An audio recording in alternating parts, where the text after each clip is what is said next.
អ្វីឥឡូវម៉ោងប៉ុន្មានហើយឥឡូវនេះមានផលចំណេញតិចជាងមុនឥឡូវចិត្តដល់ម៉ោងថ្ងៃត្រង់ហើយ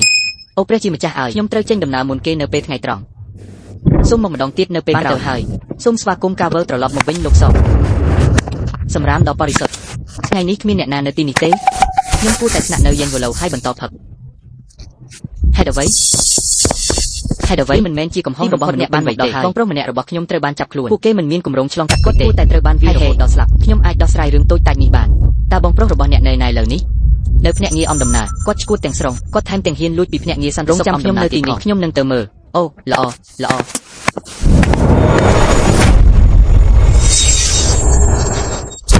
្អប់ជីតានឹងវីអ្នកនៅពេលក្រោយចម្រោះពួកគេថែមទាំងហ៊ានចូលទៅក្នុងភ្នាក់ងារសន្តិសុខអំដំណើរខ្ញុំវីអ្នករហូតដល់ស្លាប់សួស្ដីគួរឲ្យខ្លាចណាស់ហេតុអ្វីបានជាគាត់គួរយករបស់ច្រើនម្ល៉េះសម្រាប់គាត់បោះវាចូលទៅក្នុងទន្លេដោយផ្ទាល់ខ្ញុំមិនចង់ប្រកែកទេខ្ញុំនឹងវីអ្នកឲ្យស្លាប់លីយ៉ាពេរហ័សស្ដាំនោះហើយជាខ្ញុំបានឮថាកន្លែងរបស់អ្នកត្រូវបានគេប្លន់ហេវាគ្រាន់តែជាបញ្ហាបន្តិចដែលយើងបានដោះស្រាយវាហើយដំបូងឡើយខ្ញុំមិនបានយកអ្វីមានតម្លៃទៅជាមួយទេយើងមានគម្រោងបង្រៀនគាត់នៅមេរៀនមួយហើយបន្ទាប់មកអនុញ្ញាតឲ្យគាត់មិនចាំបាច់មានអន្តរាគមន៍ពីរដ្ឋាភិបាលទេខ្ញុំបាននិយាយថាវាជាការពិតគាត់ជាចោរប៉ុន្តែអ្នកមិនអាចសម្លាប់ពួកគេភ្លាមបានទេមេរៀនមួយគឺគ្រប់គ្រាន់ហើយប្រសិនបើពួកគេពិតជាបានសម្លាប់គាត់មែននោះជារឿងផ្សេងយើងមិនបានសម្លាប់ពួកគេដោយផ្ទាល់ទេហេតុអ្វី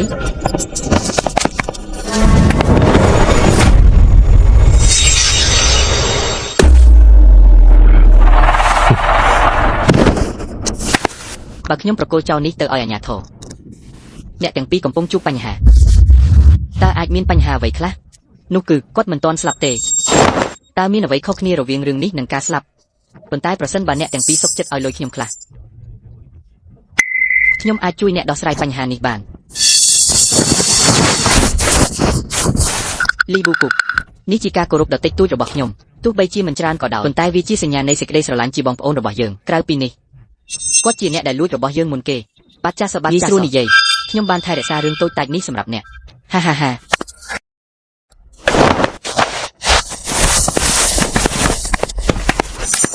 លីយ៉ាពិតជាហ៊ានសុំលុយដោយផ្ទាល់មែងរីកាគាត់ឥឡូវនេះលើកាវា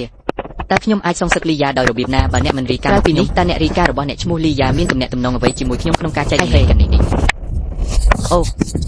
មនុស្សធំបងប្រុសខ្ញុំត្រូវគេវាយបែបនេះដោយរបៀបណាពេលខ្ញុំមកដល់គាត់ស្ទើរតែត្រូវគេវាយរហូតដល់ស្លាប់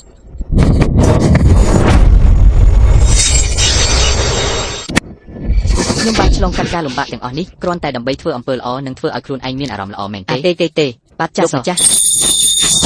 នេះជាប្រាក់40តោដែលខ្ញុំបានរៀបចំជាពិសេសសម្រាប់មានតែ40តោប៉ុណ្ណោះមនុស្សធំនេះជាលុយរបស់យើងទាំងអស់ខ្ញុំបានឲ្យលុយខ្ញុំទាំងអស់មកទីនេះលើកមុននេះជាលុយរបស់បងប្រុសខ្ញុំយើងពិតជាគ្មានលុយសោះទេយល់ពងវែងទៅអរគុណលោកតោះទៅ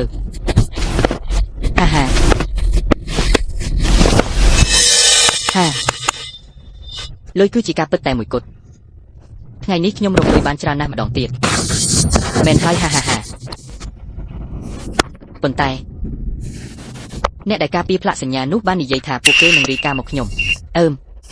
យើងត្រូវស្វែងរកឱកាសដើម្បីទាញយកអត្ថប្រយោជន៍ពេញលេញពីតម្លៃនៃអត្តសញ្ញាណរបស់លីយ៉ាក្នុងនាមជាមន្ត្រីប៉ូលីសហេ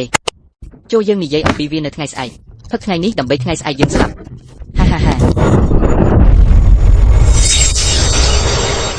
អូយ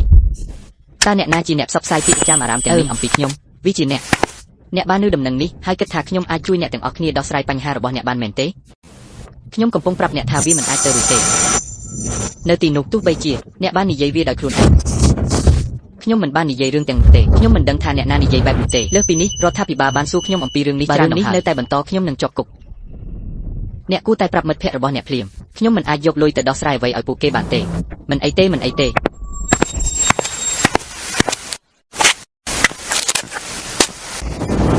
មិនអាចទៅរួចទេក្នុងការទទួលយកលុយគាត់មិនបានប្រព្រឹត្តបែបនេះទេពេលគាត់សុំលុយខ្ញុំពីមុនវាគ្រាន់តែថាពួកគេកំពុងតាក់ទាញចំណាប់អារម្មណ៍ដោយសារតែមានភាពច្បាស់លាស់ពេកក្នុងការប្រមូលលុយប៉ុន្តែតើរឿងនេះមានអ្វីតាក់ទងជាមួយខ្ញុំស្រមុក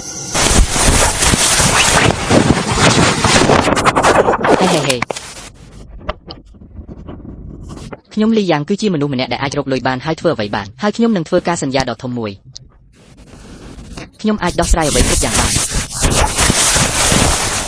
ត្រូវបាច់យកដាក់ចំណេញចុងក្រោយបង្កបញ្ហាកាន់តែធំ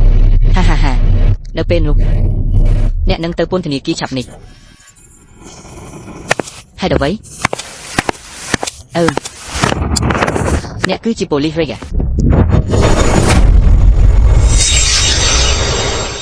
ហេតុអ្វីសំឡេងខ្ញុំមិនសូវដូចគេខ្ញុំកំពុងជួបបញ្ហាចាប់តាំងពីខ្ញុំត្រូវបានចាប់ខ្លួនមកតើអ្នកអាចនេសាទវាចេញបានទេសួស្ដីប្រាកដខ្ញុំជាមន្ត្រីប៉ូលីសថាតើវាត្រូវការចាប់ឬយកមកវិញខ្ញុំអាចជួយអ្នកដោះស្រាយបញ្ហាទាំងនេះបានទោះជាយ៉ាងណាក៏ដោយសមិទ្ធកម្មនេះហាហាហាខ្ញុំធ្លាប់បានលើអំពីវាជាការពិតណាស់យើងបានរៀបចំខ្លួនយ៉ាងល្អឡៃអត់ធ្វើខ្ញុំគិតថាវាមិនអីទេហេតុអ្វីមិនសូវល្អទេ